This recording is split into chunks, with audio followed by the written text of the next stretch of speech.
Assalamualaikum warahmatullahi wabarakatuh. Kami dari kelompok 3 mata kuliah Akuntansi Internasional akan mempresentasikan tentang akuntansi komparatif bagian 1. Sebelumnya, kelompok kami terdiri dari Alif Yananda dengan NIM 1816056 dan yang kedua Hani Mailinda dengan NIM 181600112, yang terakhir Dinar Alhamda dengan NIM 181600162. Akuntansi komparatif bagian 1. Definisi akuntansi komparatif. Akuntansi komparatif adalah akuntansi untuk transaksi internasional, perbandingan prinsip akuntansi antar negara yang berbeda dan harmonisasi berbagai standar akuntansi dalam bidang kewenangan pajak, auditing, dan bidang akuntansi lainnya. Setiap negara memiliki sistem akuntansi dan standar akuntansi yang berbeda-beda. Standar akuntansi merupakan suatu aturan yang di dalamnya terdapat sebuah hukum dasar yang mengatur tentang penyusunan laporan keuangan. Berikut sistem akuntansi di berbagai negara. Yang pertama adalah sistem akuntansi Perancis. Ciri utama pelaporan Perancis adalah ketentuan mengenai pengungkapan catatan kaki yang ekstensif dan detail. Contohnya sebagai berikut. 1. Penjelasan mengenai aturan pengukuran yang diberlakukan. 2. Perlakuan akuntansi untuk pos-pos dalam mata uang asing.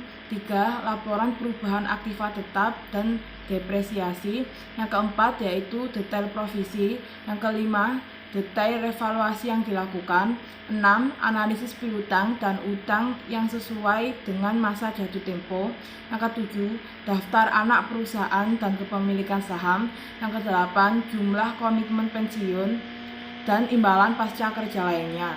Yang kesembilan, detail pengaruh pajak terhadap laporan keuangan. Yang ke-10, rata-rata jumlah karyawan sesuai golongan. Dan yang terakhir adalah analisis pendapatan menurut aktivitas dan geografis. Yang kedua adalah sistem akuntansi Jerman. Sebelum tahun 1998, Jerman tidak memiliki fungsi penetapan standar akuntansi keuangan, sebagaimana yang dipahami di negara-negara berbahasa Inggris. Undang-Undang tentang Pengendalian dan Transparansi tahun 1998 memperkenalkan keharusan untuk mengakui badan swasta yang menetapkan standar nasional untuk memenuhi tujuan berikut. Yang pertama, mengembangkan atau merekomendasikan atas penerapan standar akuntansi dalam laporan keuangan konsolidasi. Yang kedua, memberikan nasihat kepada Kementerian Kehakiman atas legislasi akuntansi yang baru. Yang ketiga, mewakili Jerman dalam organisasi akuntansi internasional seperti ISB. Sistem penerapan standar akuntansi yang baru di Jerman secara garis besar mirip dengan sistem yang ada di Inggris dan Amerika Serikat. Namun, untuk diperhatikan bahwa standar GASB adalah rekomendasi wajib yang hanya berlaku untuk laporan keuangan konsolidasi. Pelaporan keuangan. Undang-Undang Akuntansi tahun 1985 secara khusus menentukan isi dan bentuk laporan keuangan yang meliputi neraca, laporan laba rugi, catatan atas laporan keuangan, laporan manajemen, dan laporan auditor. Ciri utama sistem pelaporan keuangan di Jerman adalah laporan secara pribadi oleh auditor kepada Dewan Direktur Pengelola Perusahaan dan Dewan Pengawas Perusahaan untuk tujuan konsolidasi. Seluruh perusahaan dalam kelompok tersebut harus menggunakan prinsip akuntansi dan penilaian yang sama. Pengukuran akuntansi. GAS lebih ketat bila dibandingkan dengan HGB dalam hal laporan keuangan konsolidasi. Menurut GAS 4, metode revaluasi harus digunakan sedangkan aktiva dan kewajiban yang diperoleh dalam penggabungan usaha harus dievaluasi menjadi nilai wajar dan kelebihan yang tersisa dialokasikan menjadi goodwill. Goodwill diamortisasi selama masa tidak lebih dari 20 tahun dan diuji untuk penurunan nilai tiap tahunnya. Sistem akuntansi Belanda. Belanda memiliki ketentuan akuntansi dan pelaporan keuangan yang relatif permisif, tetapi standar praktik profesional yang sangat tinggi. Belanda merupakan negara hukum kode, namun akuntansinya berorientasi pada penyajian wajar. Pelaporan keuangan dan akuntansi pajak merupakan dua aktivitas terpisah. akuntansi Belanda bersedia untuk mempertimbangkan ide-ide dari luar. Belanda merupakan salah satu pendukung pertama atas standar internasional untuk akuntansi dan pelaporan keuangan. Dan pernyataan IASB menerima perhatian besar dalam menentukan praktik yang dapat diterima. Pelaporan keuangan. Kualitas pelaporan keuangan Belanda sangat seragam. Laporan keuangan wajib harus disusun dalam bahasa Belanda, namun dalam bahasa Inggris, Perancis, Jerman dapat diterima. Laporan keuangan harus memuat hal-hal sebagai berikut. Yang pertama, neraca. Yang kedua, laporan laba rugi. Yang ketiga, catatan-catatan. Yang keempat, laporan direksi. Yang kelima, informasi lain yang direkomendasikan. Pengukuran akuntansi.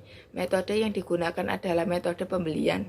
Goodwill merupakan perbedaan antara biaya akuisisi dengan nilai wajar aktiva dan kewajiban yang dibeli.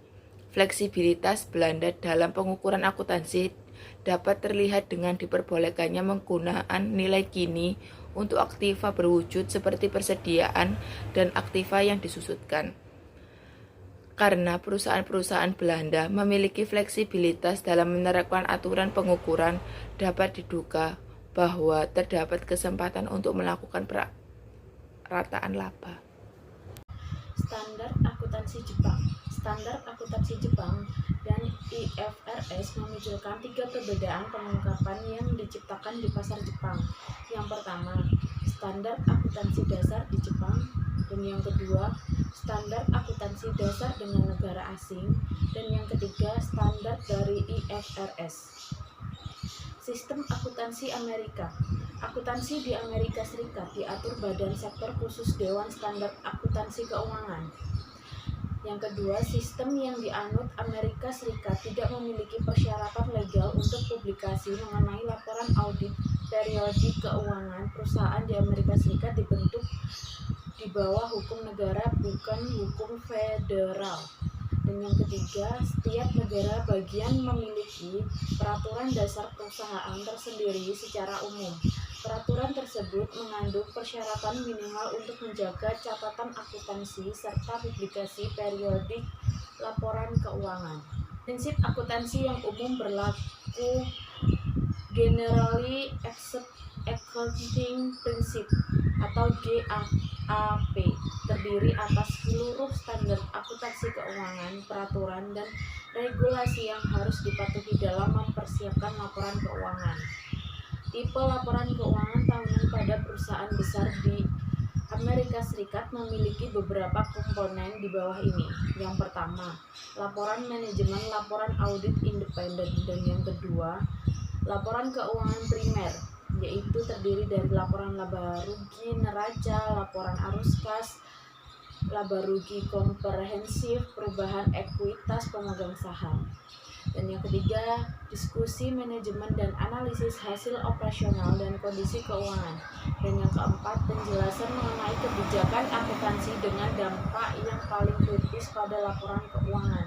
Dan yang kelima, catatan atas laporan perbandingan data keuangan selama 5 atau 10 tahun. Dan yang keenam, data triwulan terpilih. Sekian presentasi dari kelompok kami. Terima kasih. Wassalamualaikum warahmatullahi wabarakatuh.